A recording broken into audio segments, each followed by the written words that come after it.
welcome.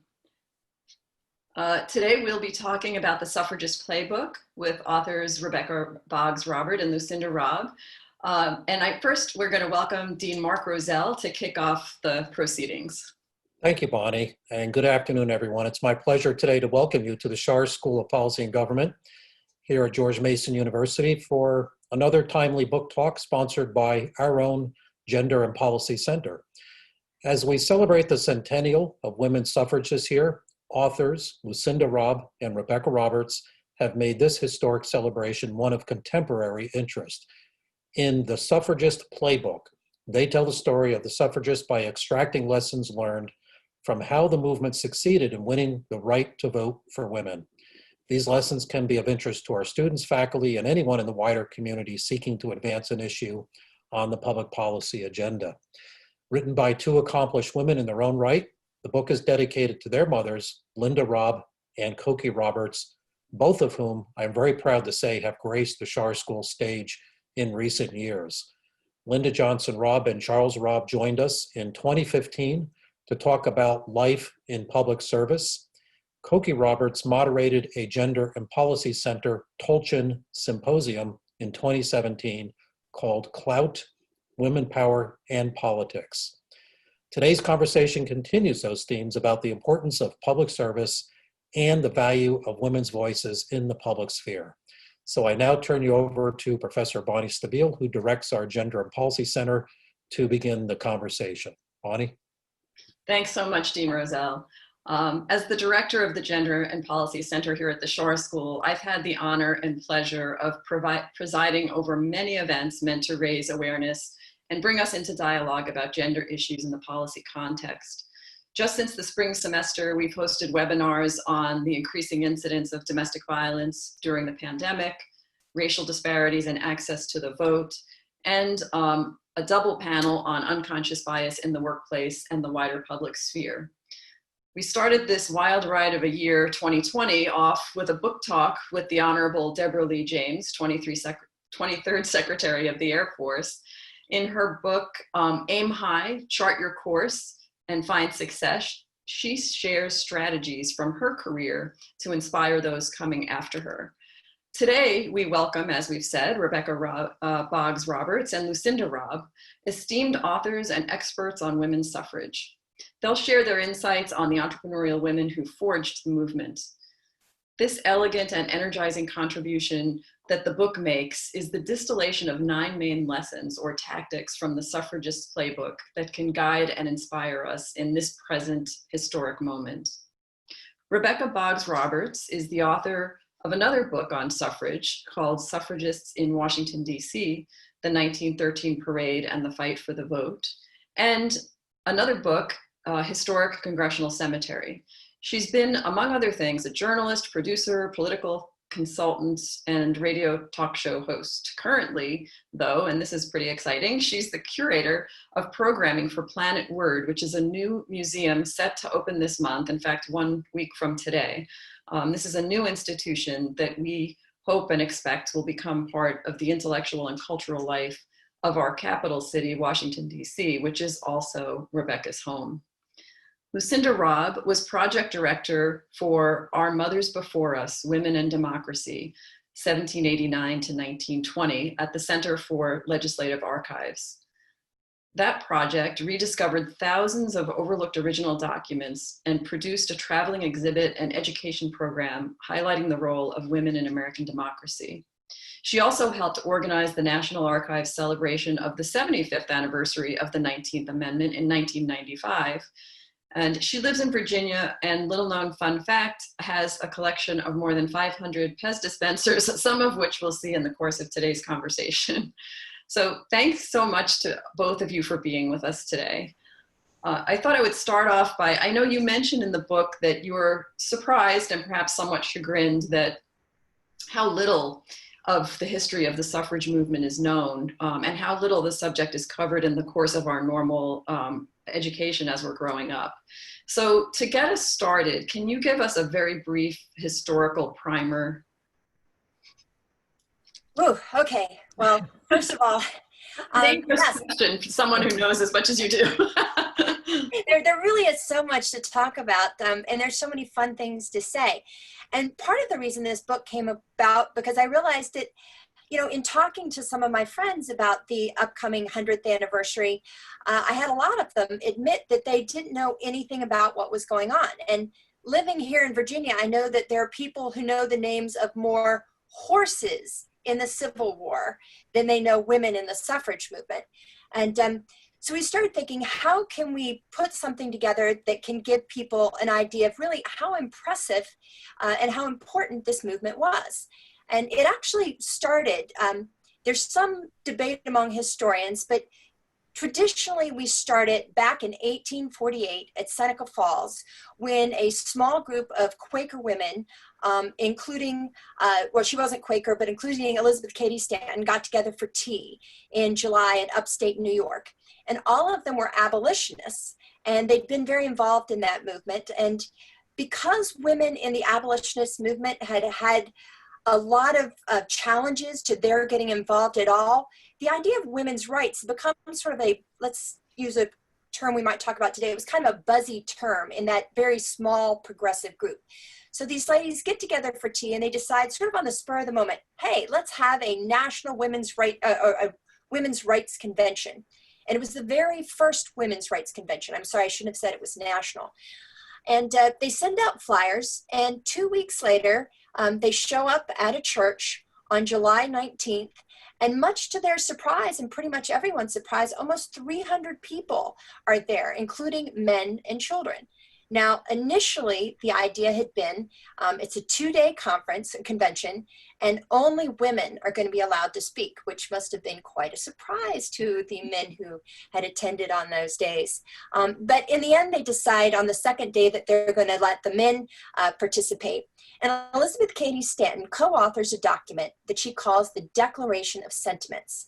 And it's modeled after the Declaration of Independence. And it comes up with a list of all the things that women aren't allowed to do, and that they say this is wrong. And there are things like, they're not allowed to own their own property. And if they get married, they're considered sort of legally dead under the law, and this long list. And on the second day, they vote on a list of resolutions. Now, this, again, is a fairly progressive bunch for the time. So most of them pass without any problem. But there's one resolution that looks like it's not going to get through. And this is one that Elizabeth Cady Stanton, who was really quite radical in a lot of ways, had put in, that women should have the right to vote. Now, at the time, people said, wait a minute, we can't include this. This is going too far. And Lucretia Mott, who would later on become a suffragist, even actually is supposed to have said, Lizzie, you will make us ridiculous.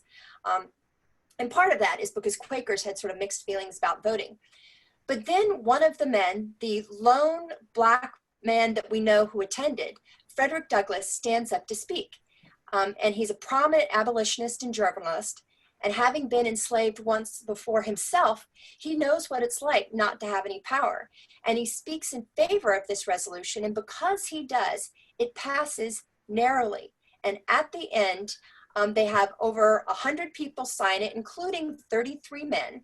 And this becomes the first time you have any kind of document in American history where they're specifically saying women should have the right.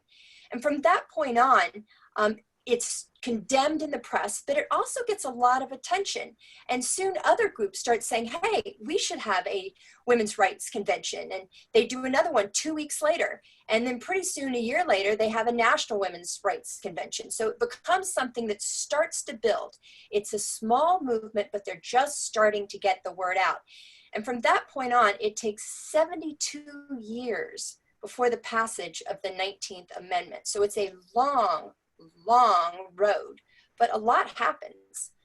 Becca, do you want to add anything to?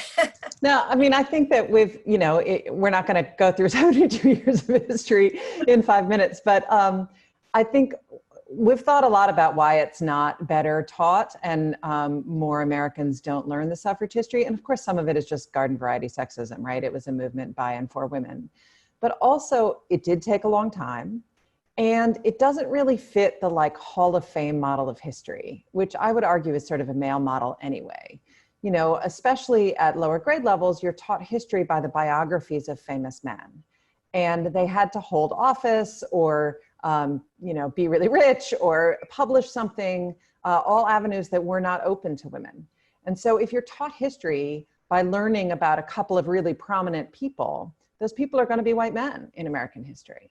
And yes, of course, there were prominent suffragists, Elizabeth Cady Stanton, as Lucinda mentioned, Susan B. Anthony, Alice Paul. But it was a long movement with a lot of people involved in a lot of ways. And they weren't president, they were just community organizers. So I think between the fact that it's sort of hard to hang your hat on a couple of big events, there aren't wars, there aren't battles to learn about, and the Hall of Fame model doesn't really work for it. And then the just sort of general problem that a lot of history books are written by men who don't pay attention to women's social history. It really is undertaught. We are very hopeful that's changing. Yes, and I think right now there's been a conversation opened of late about what should be taught about the history of our country. And I think that will bring to the fore some dialogue about that very important issue. And you're right, a lot of what we look at in history is sort of marked by different wars. That's what I remember learning about. And we actually had a PhD student at the Schar School who counted war memorials around the country to sort of show that, every town has that, but, and how that really marks the way that we think about things. But when looking at your book, one thing that struck me was that this book is actually officially billed as being aimed at young adults. But I found in reading it, and in fact, I've decided I'm going to give it to students in our center because it really does provide this nice list of things to think about, that anybody of any age could learn from. And my students are all master's students for the most part, right? Oh, good. And so I think that, so I wanted to ask you, and after just saying that a lot of the steps involved really do mirror what we teach in policy analysis, which is, how to think critically and work your way through things. So speaking of which, specifically telling your story and setting a goal, which are your first two steps. And those are actual literal steps of the policy analytic process as we teach it. But I thought I would ask you, I want to share as we go through this some of my favorite tips from your tactics. But I figured I'd start off by asking each of you to kind of say which of your tactics you would like, you can each kind of highlight one. And I'll say for the people listening who haven't read the book yet, that there are 9 tactics. And I like the word tactic because we're actually, it's kind of a military word. We've just disparaged the military, the exclusive military conveyance of history, but now but I like tactics in this case. We can borrow their vocabulary. That's right. So tell us what's your kind of favorite tactic or one, and then each one arises out of a story from the suffragists and how they made it work for them. Lucinda, why don't you start? Well, I always like to tell the story of Frances Willard, who is the most famous suffragist that nobody has ever heard about. Back in the day, she was probably the second best known woman in the world after Queen Victoria. She was the president of the Women's Christian Temperance Union. And I sort of describe her as, imagine if you had a combination of Oprah and Ellen DeGeneres before this most recent scandal. In fact, she was so big that when she died, over 30,000 people came to her funeral. She died unexpectedly of the flu. And she became the first woman to have a statue in Statuary Hall. We talk about statues a lot today, and you just mentioned statues. She would not be joined by another woman for 50 years. So she was enormous. She had a huge influence. And back in the time, she was president of the Women's Christian Temperance Union, which was the largest women's club in the United States in the 19th century and probably in the world in the 19th century. And they were officially for temperance, which means getting rid of alcohol. But they did a lot of other things as well. And what made Frances Willard so interesting to me particularly, and I think her lesson so relevant for people today, is that she really took a very conservative white evangelical group and got them to support something pretty radical the notion of women's suffrage. And the way she did it is she talked about not just why this cause was morally right, which is what Susan B. Anthony and Elizabeth Cady Stanton and Lucy Stone and a lot of others were doing. She talked about what could you get from it? What was the benefit for society at large? And she branded something that she called the home protection ballot. And she talked about, if women get the vote, and she said, of course women, we're the safeguards, we take care of the home and the hearth and the family. And she said, and in our role as mothers, we desperately need this vote so that we can take care of the larger scale of what's going on in public policy. And she was very, very effective in doing this and moving public opinion. Rebecca and I often talk about sort of, the radicals who move the goalposts and the moderates who actually move the ball, keeping with our whole sort of football type analogy. I mean, that's what she was really able to do, to get a wide swath of society behind suffrage, not just women's suffrage, not just sort of, well, that's nice, but that's probably 14th on my list of things that I think, are fine, but to think we really need to do this because a lot of the issues that progressives at the time cared about were ones that involved the family, that involved everyday life for people. And she made a very successful case that women needed to have the vote for that. One of my favorite quotes comes from another suffragist journalist, Rita Child Dorr, and she writes to say that, women's place is in the home. But then she goes to say, home is not contained within the four walls of an individual home. Home is the community. The city full of people is the family. The public school is the real nursery. And badly do the home and the family and the nursery need their mother. And again, that's something that I think is maybe a little bit underutilized in some of the things we talk about today. Not just winning people's hearts, but winning their heads as well. Get a two punch on why this is good for everyone. Becca? Yeah, I mean, I think that the tactics from the book that resonate the most in contemporary activism are the ones that I sort of have a fondness for. I mean, of course you need to tell your story. Of course you need to set a goal. Those are the sort of bigger picture strategic decisions. But I think things like what Lucinda's talking about with Frances Willard, figuring out how to make the movement palatable to a population that wouldn't necessarily have embraced it. One of the ones I really like to talk about is pay attention to how things look, right? We tend to think of that as an artifact of the Instagram age, making images go viral. But the suffragists did it 100 years ago, and they did it incredibly well. I mean, the picture behind me in my Zoom background is the National Women's Party members picketing the White House in 1917. And everything about that image is planned, right? The women in their dark coats against the White House, with their sashes all at the same angle. They're holding banners that are very easy to read. It's a clear sans serif font on a light background.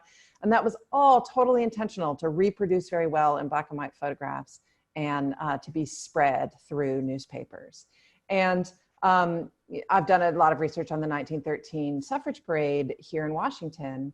And, now there are, well, pre-COVID, there were so many protest parades down Pennsylvania Avenue. Those of us who live here just more or less think of them as a traffic nuisance. But, the suffragists invented that. Civil rights marches were invented by the suffragists, not by the civil rights movement of the 60s. And you go through those amazing images of that parade and things like Inez Milholland up on her white horse. That image was shown around a lot a couple of years ago when the women members of Congress wore white to the State of the Union in homage to the suffragists. And she's this beautiful young woman in a white dress and a white horse, and she's got this starry crown on her forehead. It's all a little bit silly. In fact, that crown, trivia, was the inspiration for Wonder Woman. But, and you see this image, you're like, what is going on with this? It feels so dated and weird. But then you realize when you learn about it that it was a total manipulation of the press on Alice Paul's part. She was really good at that because Inez Milholland was a labor lawyer. She was this incredibly accomplished professional woman, but because she was so pretty and the press was so breathlessly sexist, they always talked about her looks. And so Alice Paul basically thought, you know what, if you're going to talk about how cute she is instead of how smart she is, I'm going to put her in a white dress on a white horse and stick a star on her forehead and never lead my parade. And then maybe you'll take her picture and cover my cause. And we could have a conversation about catering to the male gaze and all of that, but it worked, right? It got her picture in the paper and it got coverage for the cause by manipulating the imagery of the time. So yeah, I think you've both raised two really important points here. And, you know, as before my policy graduate work, I was an art history major as an undergraduate. So I'm very familiar with this idea of like the power of persuasion of imagery and how it reflects power structures. And, you know, you raise excellent points, and what Lucinda said too about the use of language, right? And we want to be honest brokers and forthright and in the information we convey, but we also have to convey it in a way that attracts attention and captures people's imagination and gets before them. And this is something we do talk about in policy analysis, you know, how to be something between an analyst and an advocate, right? And how to advocate forthrightly, but in an honest broker sense for your cause or your issue. So I think that, you know, and it's interesting too, because to hear you both use words like radical and progressive, and when we think about that, those words, what they mean to us now, but the issue at hand is really that women couldn't vote, which is so, right. That was that women should be able to vote was a radical idea in my own grandmother's lifetime. I mean, my grandmother was born into a world where women could not vote. I mean, lots of other stuff too, but, you know, now as we're having this very fraught cultural national conversation about voting, you know, it's really important, I think, to raise to people's attention at this 100th anniversary that this very foundational right was excluded. Women were excluded from it. But it's also, I think, really valuable to look back at how many minds were changed, right? When Lucinda talks about Seneca Falls and the feminists there being worried that adding suffrage to the Declaration of Sentiments would make them ridiculous, right? It was almost like suggesting cats should have the vote. So to get from there to an amendment to the Constitution guaranteeing the franchise to women, a lot of things had to happen along the way. You know, it didn't go from voting is ridiculous to the 19th Amendment. There was a whole progress there of changing minds, changing social mores, getting incremental progress in different states that did enfranchise women. And I think that's really valuable to contemporary activists to look back and see that, you know, we didn't go from, you know, open homophobia to marriage equality overnight either. We didn't go from, you know, white people understanding that just not being overtly racist and being a member of the KKK isn't enough overnight, right? So there have been, within, you know, just the last 5-10 years, changes in social movements that would have been unthinkable 20 years ago. So I think it's happening faster for a lot of reasons. But if you're only focused on the end goal, you can be blind to the steps along the way. And I think actually, Lucinda, I'm going to let you make this point because you make it so well. The end goal isn't even the end goal, right? Women weren't suddenly magically equal on August 26, 1920. Well, and I think one of the things I talked about Frances Willard and the Women's Christian Temperance Union, and, you know, today we kind of roll our eyes about the temperance and, you know, oh, those Victorians and what were they doing? And you got to remember, at that time, women didn't necessarily have the right to their own wages. Married women couldn't always own their own property. It was your husband could legally beat you.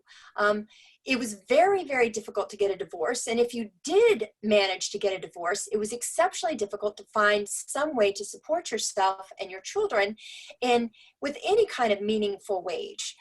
And we forget how much those things have changed. And back then, that's one of the reasons why the Women's Christian Temperance Union was so popular, is because women were especially vulnerable. I mean, if you go back to the very beginning of the movement, you're talking about a time you mentioned that, you know, tell your story. Women weren't even supposed to speak in public. Not only were they not supposed to speak in public, they weren't even supposed to make noise in public. They weren't supposed to clap. And that just is mind-boggling to me. In fact, you read about in the 1880s and 1890s, something they call a Chautauqua salute, where women are waving their handkerchief because that's the socially accepted way of applauding for women. You don't make noise, but you wave your handkerchief.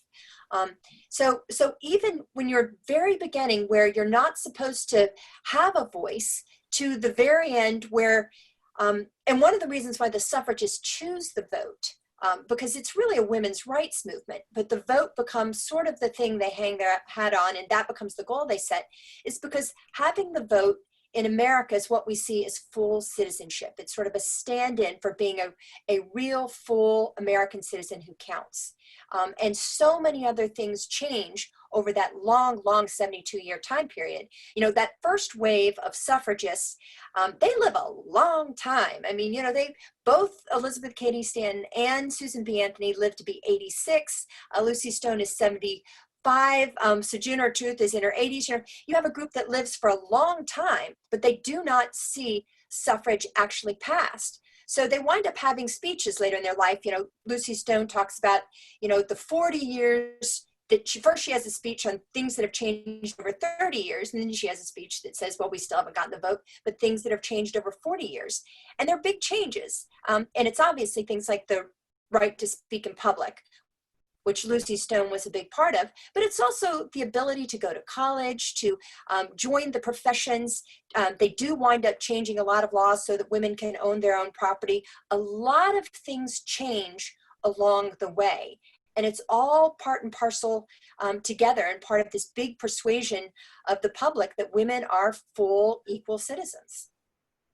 I think, yeah, you both raised a point about incrementalism. And I think this is a very important point because we talk about it a lot in the policy process, which is inherently incremental.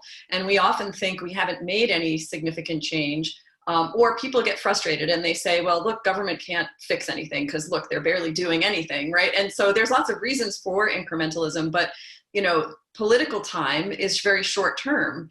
And what politicians want to be able to demonstrate they've accomplished in a very short period of time is different than the arc of history and the 72 years that it took to get suffrage and those types of things. And the other I word that I like is that it's iterative, because you were talking about the goals can change. So you have to kind of keep recalibrating in a way. And so as we talk about that, you also mentioned the waving of the hanky and not being able to talk in public, you know, women not being able to take up space. So I'll mention one of your tactics and see what examples you might bring to it, but that is don't always do what you're told.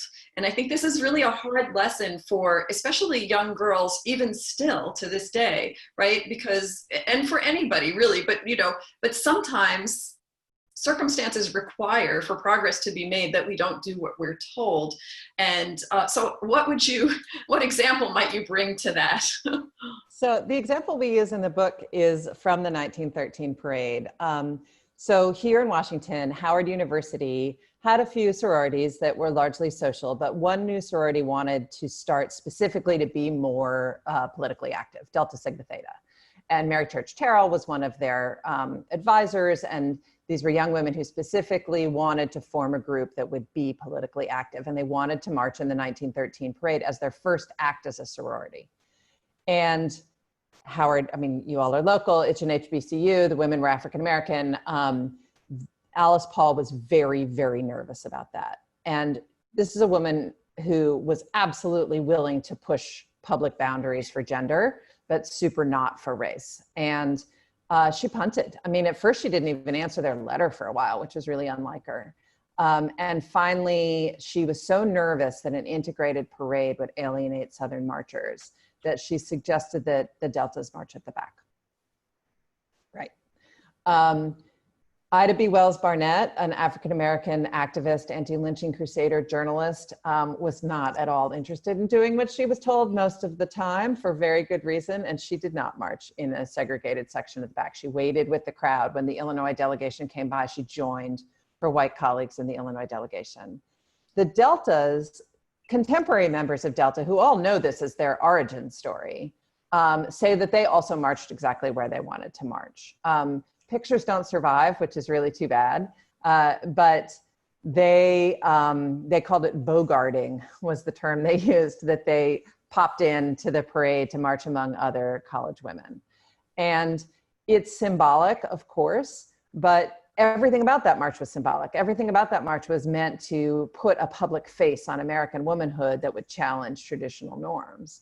And so if, the Deltas and other African American women just sort of said, yeah, I'm not actually going to do what you told me to do. I'm actually going to participate in this movement in the way that I think is important for my priorities.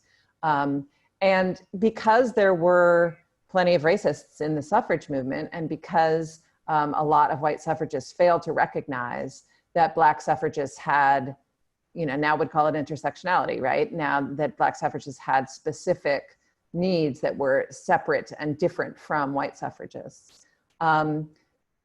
Black suffragists often just, formed their own organizations and pursued their ends through their own, more familiar, more productive means. And sometimes you got to do that as an activist. Sometimes if you feel that your priorities are not being met, or that the leadership is being slow to change or closed-minded or short-sighted, sometimes you just got to say, no, I'm gonna do what works for me.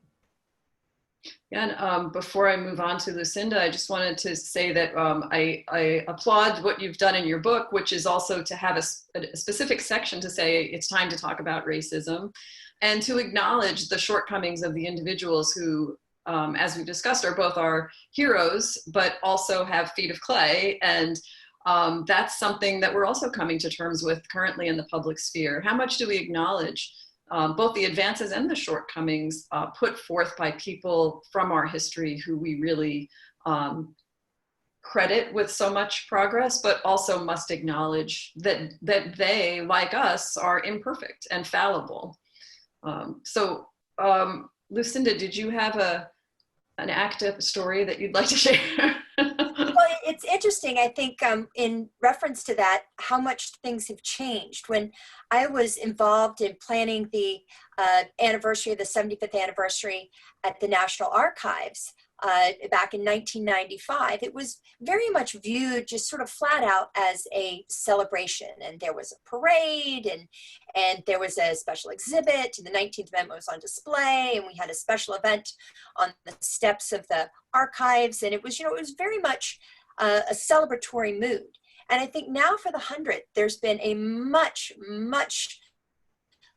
needed and recognition of the racism in the movement, the role that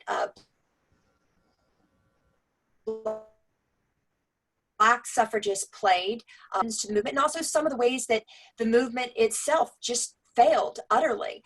And one of the big things that happened, I think this is worthwhile, especially calling out to a scholarly institution, is that a lot of great scholarship came out. One of my favorite books about a character who I've enjoyed learning so much about, Sojourner Truth, was written by Nell Painter a few years after that celebration, 1996. And Rosalind Terborg Penn came out in 1998 with a look at African American suffragists, where she really looks at the suffrage movement, centering it all on African American suffragists. And when you read it, it makes you rethink everything. And you sort of look at it again. And I remember learning about Sojourner Truth, and she was always sort of an inspirational character, and you hear about her famous speech, "Ain't I a Woman?" And then when you go back, it's a much more nuanced portrait. I wind up thinking we really need her today because she was extremely savvy. Not only was she a great public speaker and had a strong commitment to justice, she really understood politics and how things worked. And you figured this is somebody who'd been enslaved, who'd been in a very traumatic life experience, and she manages to go ahead and create a career for herself, to do what's meaningful for herself. She publishes an autobiography, she becomes a celebrated speaker, and you learn that probably the quote that we think of as most famous from Sojourner Truth probably is not exactly what she said. Back at the time, people like to think, well, if you had been an enslaved person, you must have spoken with a Southern accent. But Sojourner Truth is actually enslaved in New York, which is something that surprises a lot of people, to learn that there had been slavery up there. And New York had this very complicated system where they would gradually let people out of slavery. So that means that when Sojourner Truth finally herself leaves slavery, her children are still owned by the former owner. And, you know, that brings to mind a lot of Me Too issues when you're trying to figure out how do you balance this very delicate, difficult power structure.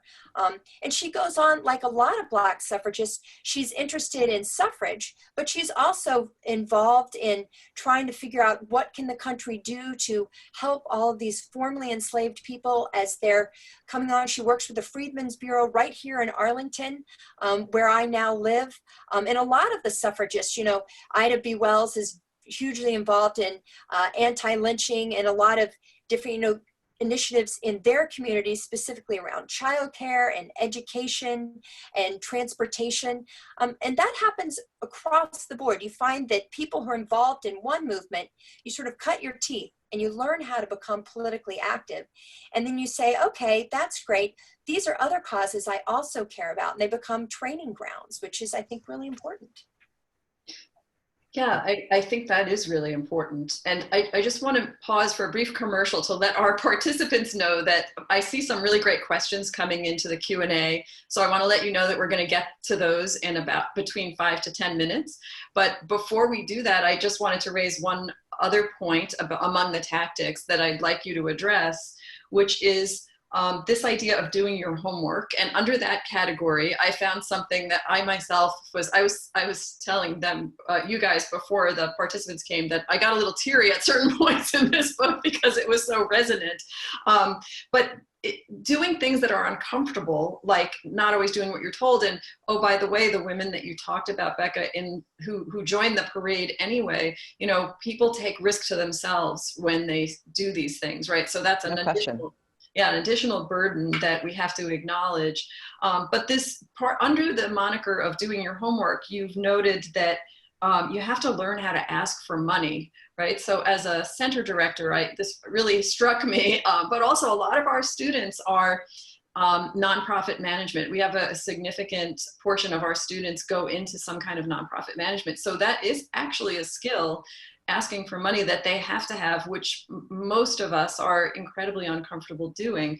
So I wondered if each of you could sort of share a little wisdom from the movement for us about that particular thing, which I think is still important, if not more important now than ever.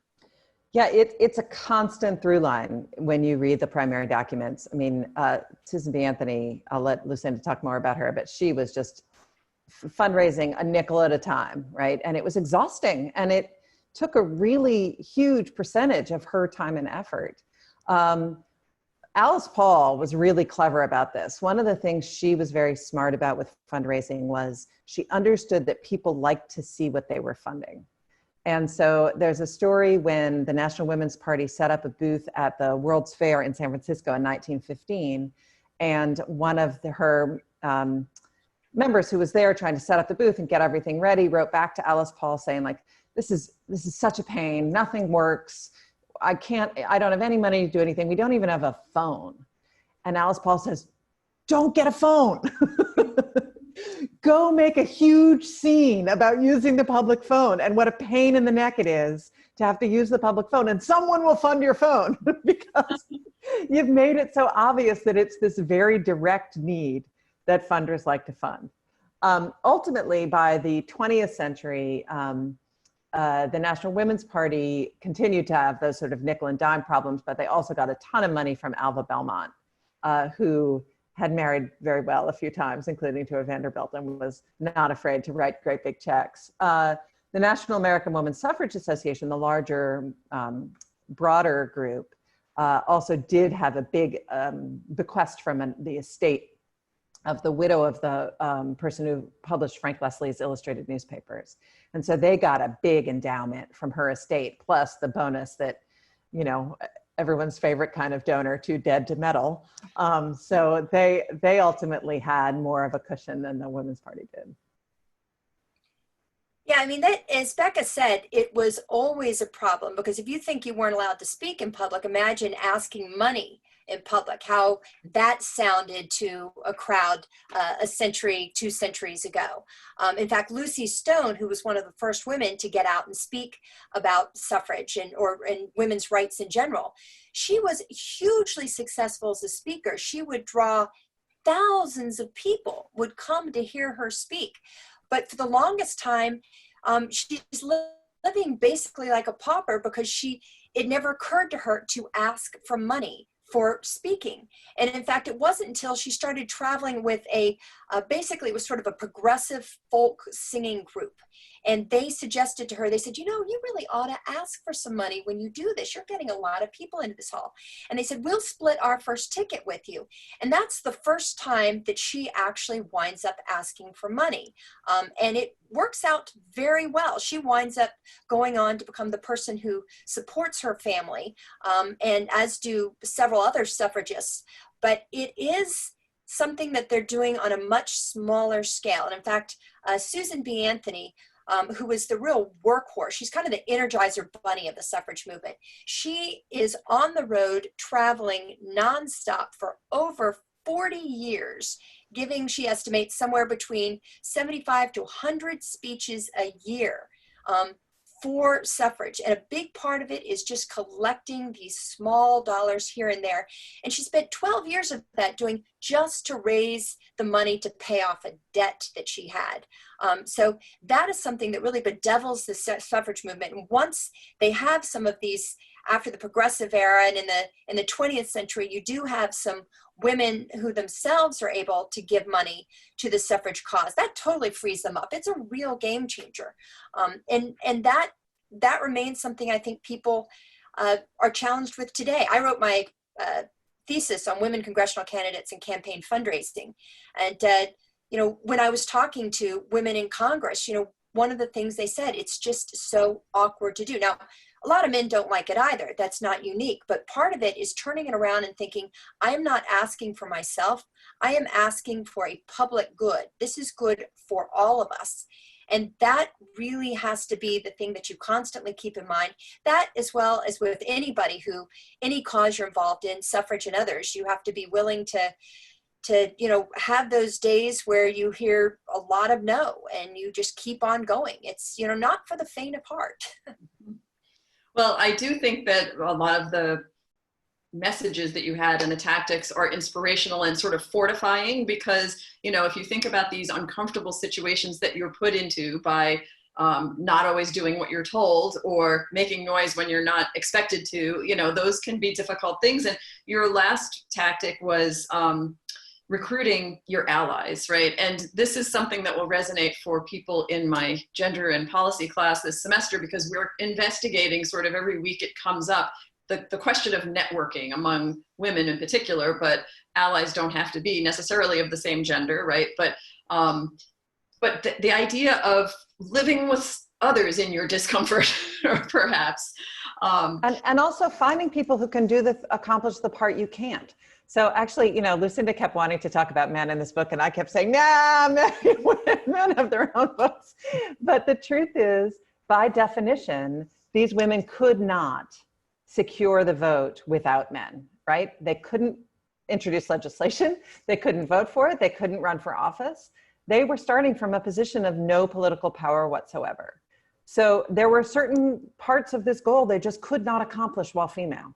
And so recruiting the allies you need is a really powerful lesson. And Lucinda was totally right to include it. And I think we've seen it this summer with the Black Lives Matter protests of all this revisiting or visiting for the first time idea of allyship and how do I support a cause that is not necessarily mine, but needs my voice in some role in it to get it over the finish line. Yeah, I mentioned Frederick Douglass, who was a lifelong ally to women's suffrage. In fact, at the very last night of his life, he was attending a Women's National Rights Convention, and he went and spoke, and Susan B. Anthony was there, and he got a standing ovation, and he goes home and he has a heart attack. So his entire life, he was a supporter of women's rights and women's suffrage. But it was fascinating to me to read about the men who played a role, especially up in New York, when New York gets the vote in 1917, women get the vote there. But originally it started because there was a man whose mother was a suffragist. So this is why it's important to teach your children well. His mother was a suffragist, and he was the grandson of William Lloyd Garrison, who was a very famous abolitionist. So he came from a family that had been very involved in things, and he starts a men's league for suffrage. And then he goes out and he recruits Max Eastman, and Max Eastman is actually at one point the boyfriend of Inez Milholland. So they're all sort of connected to each other. But he goes around and he finds a lot of prominent New York men, and he says, look, I just want to get your name, that you're going to be part of this men's league for women's suffrage, and I'm not going to ask you to do anything more, and we're not going to release your name till we have enough of you so that you don't feel like you're being singled out. But what happens that's interesting, they wind up eventually getting some of the most prominent men in New York society, is that they don't stop at just putting their name out. In fact, give their money. They do give their time. They do debate on stage with their wives for suffrage. Those of them who are publishers get their newspapers to write supportively about the suffrage movement. Those who are lawyers help the women who are being arrested. They become very active. They march in parades. And the first time men march in New York in a parade, it's very awkward. They get an enormous amount of hostile teasing from the crowd saying, who's washing your dishes and all this kind of stuff. But their numbers grow to be pretty significant in a short period of time. And some of my favorite stories, the one that I get choked up about, are about when suffrage first passes in the House in 1918. Now, there was one woman at the time who voted for it, Jeanette Rankin of Montana. But it was a close thing. I mean, passing a constitutional amendment is like the ultra Ironman marathon of legislation. It's really hard to do. You have to get 2/3 of each house, and then you got to get 3/4 of all the states. So they needed 2/3 of the votes in the House, and they literally had 4 pro-suffrage senators who come in. They need every vote they can, who come in on stretchers. One of them, Theda Sims, has broken his shoulder. He doesn't want to have it set because he doesn't want to, be unconscious and miss the vote. And then he stays there to make all the other guys feel guilty to vote for it. And several other people who come from the hospital. And the one that really touches me is Frederick Hicks from New York, who comes from the deathbed of his wife, who was a suffragist. And she said, you need to go down and vote for suffrage. So he does. He votes for suffrage. And then he turns around to go up to New York to plan her funeral. And he had to be there because it only passed that first time by 1 vote. And then you're kind of, like face plant because it doesn't pass the Senate and you have to start the whole thing all over again. But it does in 1919. And when they get out to the states, and this is something that goes a little bit back to the racism of the movement, they needed Southern states, and it was going to be a really, really hard push in all of these states. And it finally comes down to Tennessee, and everybody has poured into Tennessee.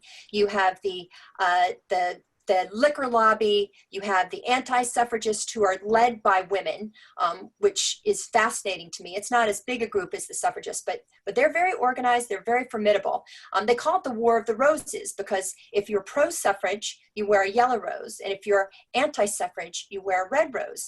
And it finally comes down that Tennessee is going to be the final state. If they can push it over, it's great. If not, it's not going to pass because so many of the southern states that are anti-suffrage, specifically because they're concerned about expanding the vote to Black women. And there are other issues as well, but it's pretty openly racist in those states. If they can't get Tennessee, it looks like it's not going to pass at all.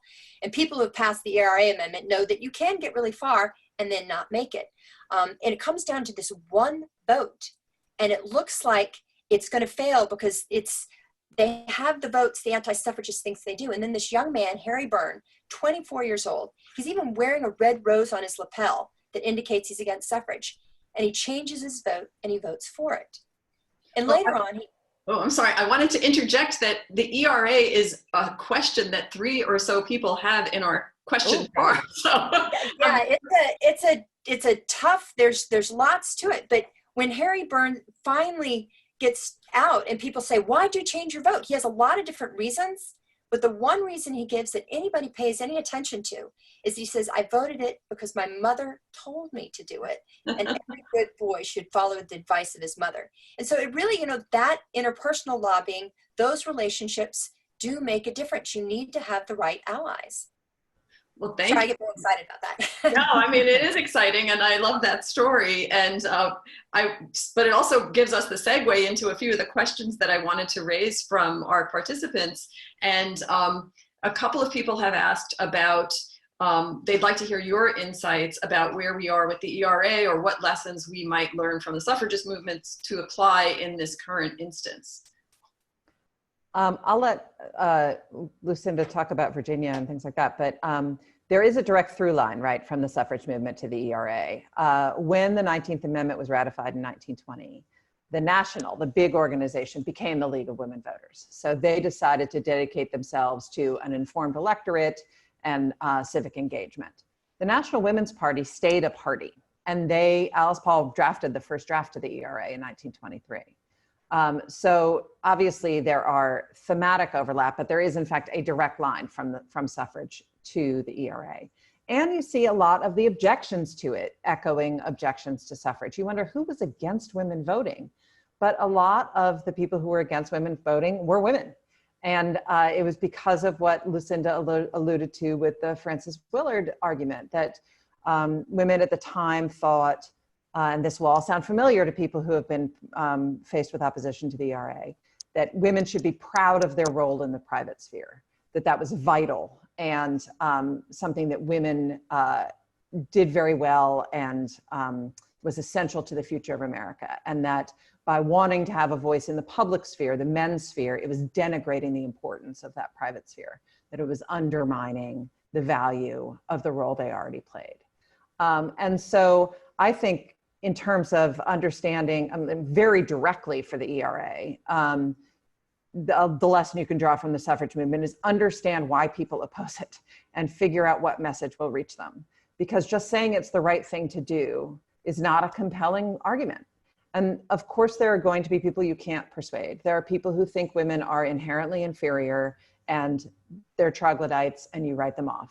But it's the people who fear something, the people who think it will undermine a way of life they hold dear, the people who have some misinformation. Those are the ones who are convincible, but only if you figure out what it is they're objecting to and find the right answer for it. And that's one of the fascinating parts to me when I found all of this enormous amount of petitions when we were at the National Archives. By organizations like the National Association Opposed to Women's Suffrage, where there are like 30 plus women on the masthead. They're all Mrs. So-and-so and so.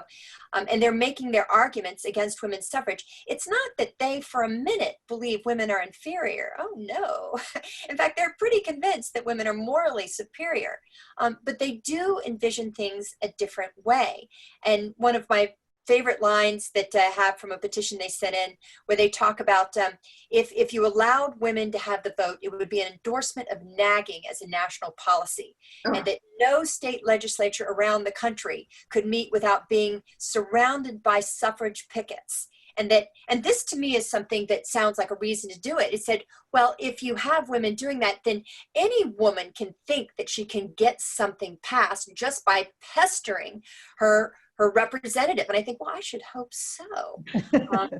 And I think Rebecca's exactly right. You need to know what are the objections and you need to be ready for them. I think so often if you get involved in the echo chamber, you think that, oh, of course, everybody believes in this, but the more successful you are, the more likely you are to have really strong opposition, especially if you're talking about something big. And it's funny, the issues that were raised against ERA, like, oh, women will be in the military and they'll be sharing the same bathrooms and all of those sorts of things. Well, those have already happened. And generally speaking, politicians and people speak in praise of our men and women in the military. So you're finding that it's not, we push legislation, but the important part, I think, is changing public opinion. And that's what, to me, is so meaningful about the right to vote and what it represents in a larger sense is that it took a very, very long time, but you'd be hard pressed to find somebody today in the United States who would argue that women shouldn't have the right to vote. It's become completely accepted.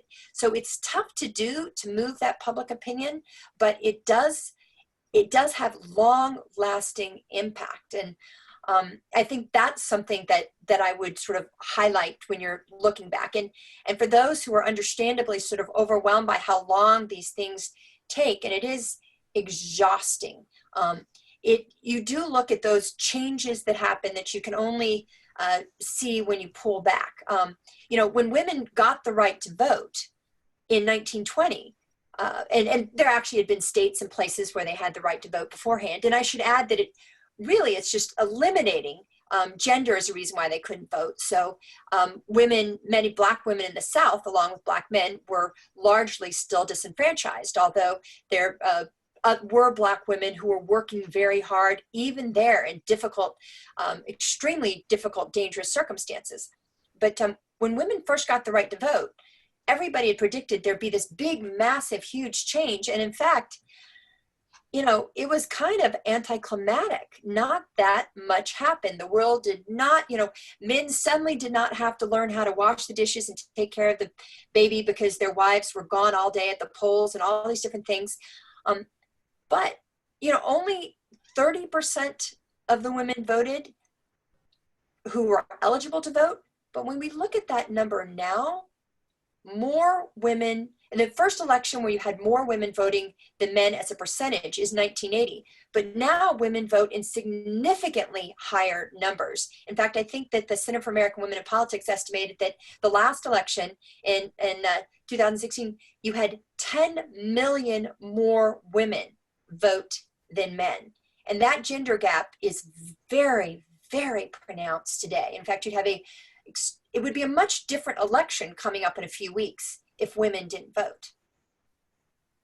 Well, that's a great point. And there's a lot of, this is kind of at the end of every academic study, we say, what are the limitations and implications for future research? And I think there's cascading implications for future research from this question of, what does it mean for women to vote in the numbers they do, and what types of differences do we experience as a result of that?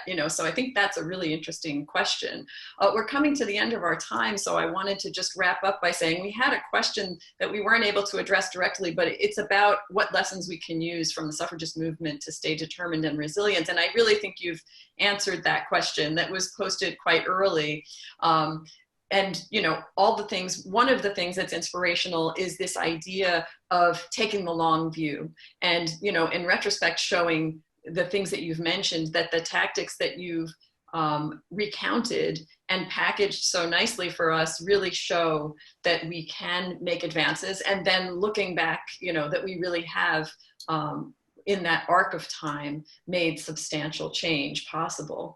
So, and I wanted to thank you both so much for being with us today. I want to really recommend to everybody that you get this book for yourself and for young people, men, women in your lives, because I do think it has good advice that's practical and tangible for us as we go forward and think about how to act in our careers and in our advocacy and in our public lives with our shared responsibilities. And the final thing I wanted to say is that Lucinda and I met, I don't know, probably over a year ago for the first time to talk about doing some kind of event. And we will, once we get back together post-pandemic, have a party for women's suffrage for the centennial, because Lucinda had great ideas about having yellow roses, since you mentioned those, and we're going to have cake, and we have cardboard cutouts of suffragists and stuff.